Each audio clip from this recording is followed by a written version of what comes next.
Happy Friday to everyone. Brian Smith here, publisher of All Hurricanes. And I want to talk a little bit about a player that I didn't even know that Miami had a real shot to get a visit. It's somebody they'd offered quite a while ago, but he's from Texas. And while Miami has certainly had success in the Lone Star State over the years, you just don't know when it's going to happen. The player in question is from Silsbee, Texas. Just over the edge into Texas from Louisiana, just north of I-10, down in the very southeast corner of the state. It's a program that's got a lot of pride and tradition, and he is their moneymaker because he does a little bit of everything. I'm going to share my screen here in just a few minutes and let you all see him. But first off, to know, wide receiver, this is a kid that can catch the ball in traffic. He is a player that has the speed to get to the outside. He will do some wildcat. He'll do a little bit of everything. Drelon Miller is the kind of kid that the SEC, the ACC, the Big Ten, every Power 5 conference wants. He makes plays that has nothing to do with coaching. He gets the ball and he makes it happen. The most important thing, because he's probably going to play receiver, he could play safety or something else if he wanted, running back too, is that he makes contested catches look easy. There were several plays, and you'll, again, see him here in just a second, where this young man caught the football in traffic, did so willingly, and sometimes continued on. He would either fight through and break a tackle, etc. But without further ado, I'm going to go ahead and bring it on. It's interesting, though, with this kid because he's visiting Miami. He's visiting Miami on the 2nd of June. Now, if you think about all the possibilities, we're going to start up here just 1 second. If you think about all the possibilities with this kid, what can he do for the Hurricanes? Position-wise, Miami, just like any other school, is looking for versatility. They want to have guys that can make plays in space, that they can catch the football, they can intercept the football, et cetera, et cetera. Is he going to be an outside receiver? Is he going to be a slot? Is he going to be a boundary situationally, run reverses? I say he's a candidate to do any of the above. And that's why some of his other primary schools that have been recruiting him are LSU and Texas A&M, USC. This just in, USC doesn't mess around at wide receiver. And the Hurricanes have finally kind of gotten back into the mix, if you will, with where they need to be via the portal at wide receiver. But if you look at the programs doing the best right now, it's really teams that have the ability to win with prep kids. Georgia and Alabama, they'll take transfers, but they usually develop their own players.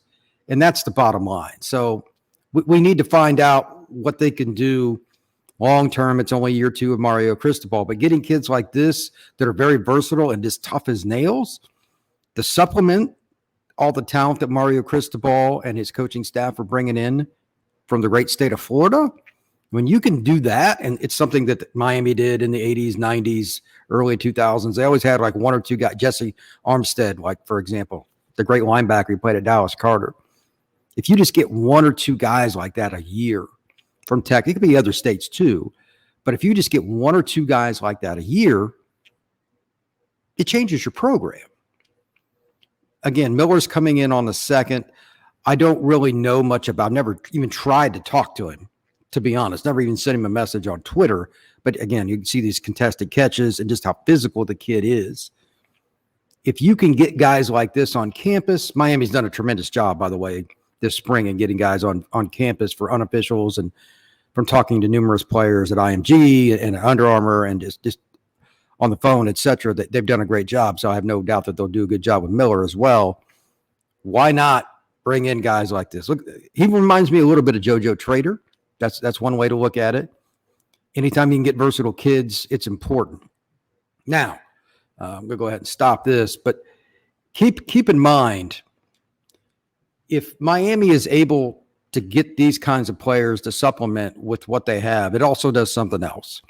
No matter what program you are, there's always a position that is going to be up and down throughout the season. And what I mean by that, and this is just the unfortunate part of football, injuries. They happen. Miami is no different than anybody else. Your best players play. It's an old expression. And another one is your best attribute is availability because of durability. Sometimes it still just doesn't work out, man. Even the best players, like Emmitt Smith early in his career at Florida, had a knee injury. You didn't know, but like he got hurt some when he played for the Cowboys, but he continued on. Michael Irvin went through some random injuries at Miami and stuff, getting beat up a little bit here and there, but that guy was so durable, it was incredible. They both go on, have great careers with the Cowboys, Hall of Famers, etc. A couple of Florida guys. This state obviously produces talent. But if you have somebody go down and you're thin there anyway, a guy like Miller could potentially, at least for a game or two, move over and give you help. That's the other reason that I like him. I think that if Miami is able to continue getting the versatile kids from Florida and supplement again with kids like this out of Texas, 5-7 last year can really quickly be 10-2. That's the difference, because Miami last year was too predictable because of all the injuries. Now, Tyler Van Dyke, losing your quarterback is almost impossible to overcome, but the O-line is going to be much better. They've got more versatile offensive linemen. They can play different spots this year, and that's a great example. Miller could be that guy at safety. He could even play running back if you need him to. That's not that they're hurting at running back, but he could. And then I think his best spot is flanker, if I had to just pick one, but I like his versatility of being a power slot. That's kind of a new term. Miller's ability to catch the ball in traffic, he doesn't have fear, is something you cannot teach. Whichever lucky institution lands him is going to get a kid that'll go across the middle. We all know what that means. If you watch football, you're going to get hit. You're going to get hit hard. But the film, I watched it all the way through. This is a kid that if Miami gets him, they can move him around. He could even play wildcat on the goal line, etc. You got to have those guys. And quite frankly, it's why I think he's one of the better players in Texas and down in the Southwest. And I'm not surprised that the LSUs and USCs and Miamis are going after him. So keep an eye on him as Miami has started to load up on their visits. Drelon Miller is one of the most intriguing players that the Canes have coming in. And quite frankly, I don't think there's any doubt they would be very fortunate to get him. Brian Smith for All Hurricanes. Please check us out. Have a great day.